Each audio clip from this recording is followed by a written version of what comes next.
100 గ్రాముల చిలకడ దుంపలో 120 క్యాలరీల శక్తి ఉంటుంది. బంగాళదుంపలో 97 క్యాలరీల శక్తి ఉంటుంది. బంగాళదుంప కంటే ఎక్కువ బలం చిలకడ దుంప.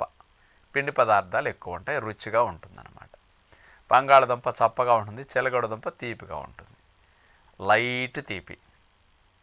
అలాంటి చిలకడ దుంపని మీరు ఉప్పు నూనె లేని వంటలు వండుకునేటప్పుడు, అట్లాగే మనం బాయిల్డ్ వెజిటబుల్స్ అట్లా పెట్టుకునేటప్పుడు, న్యాచురోపతి కర్రీలాగా 8-10 రకాల కలిపి వండుకునేటప్పుడు, అట్లాగే కొంత కిచిడీలాగా వండుకునేటప్పుడు, ఇట్లాంటి వాటిలో చిలకడదుంప మొక్కలు కనుక కట్ చేసేసి వేసుకుంటూ ఉంటే ఆ మధ్య మధ్యలో చిలకడదుంప మొక్కలు ఆ మిక్స్డ్ వెజిటబుల్లో ఉడికినప్పుడు కలిసిన, లేకపోతే కిచిడీలు వేసిన ఆ చప్పదానాన్ని తెలియకుండా పంటి కింద ఈ చిలకడదుంప మొక్క పడేసరికి